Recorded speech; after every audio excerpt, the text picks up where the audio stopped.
Kenapa ya banyak program pembangunan hanya bagus di atas kertas, tetapi seringkali gagal di atas lapangan? Apa karena ada kekurangan dana atau kekurangan sumber daya? Atau sebenarnya ada sesuatu yang lebih dalam yang sering kita abaikan?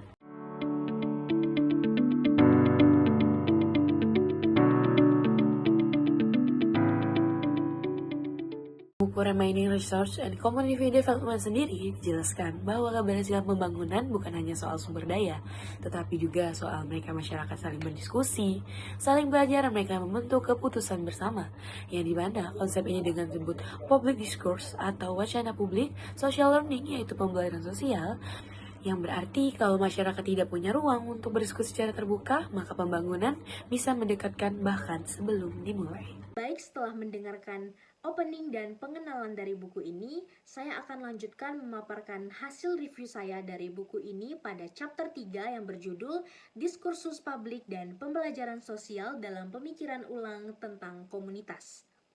Saya akan membahas pada bagian 2, yaitu tentang masalah yang sering terjadi.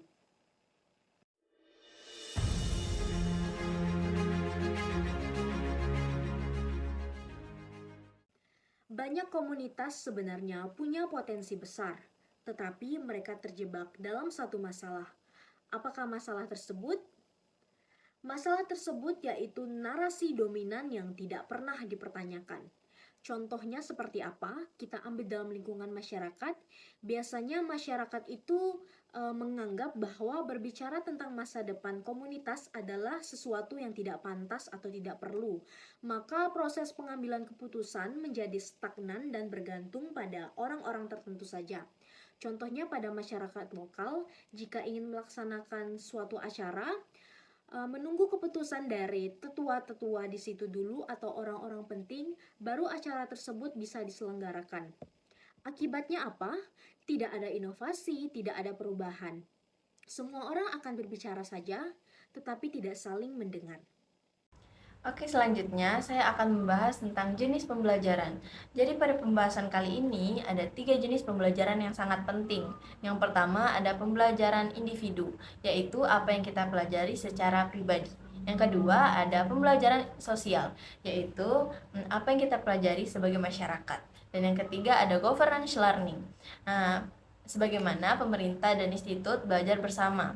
Ketiga hal ini saling terhubung. Jika salah satunya tidak berjalan, maka keputusan yang diambil tidak efektif.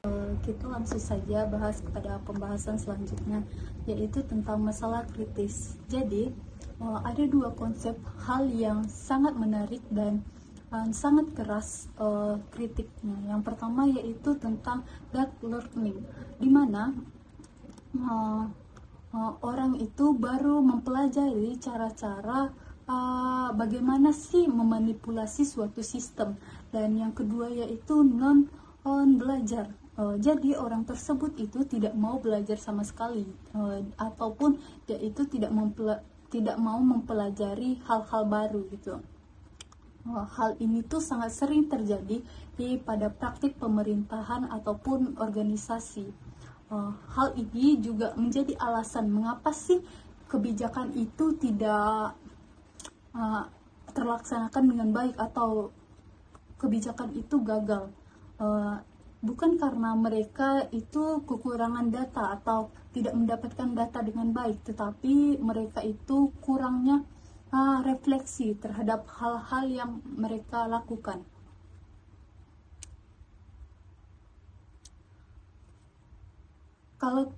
Kalau kita kaitkan hal tersebut dengan negara Indonesia, sebenarnya tuh kita dapat melihat kalau di Indonesia tuh mempunyai kayak contohnya tuh desa-desa yang mempunyai potensi yang sangat luar biasa dan sangat menarik untuk dibahas gitu kan, untuk dipelajari gitu kan.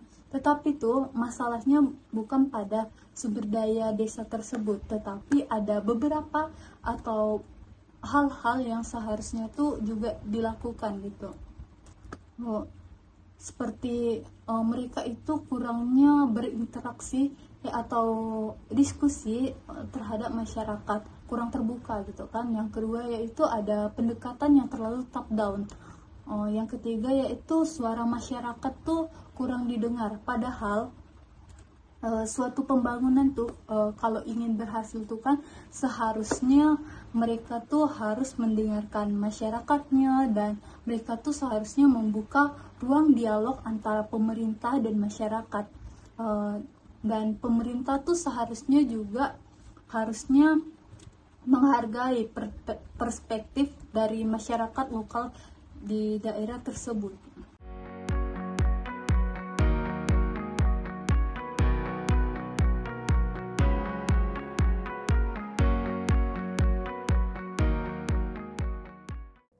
Nah, jadi apa pelajaran penting dari semua ini? Ternyata pembangunan bukan hanya soal membangun jalan atau memberikan bantuan, tetapi tentang 3 hal, yaitu membangun cara berpikir bersama, membangun ruang dialog, dan membangun proses belajar kolektif. Karena tanpa itu semua, pembangunan hanya akan jadi proyek, bukan perubahan.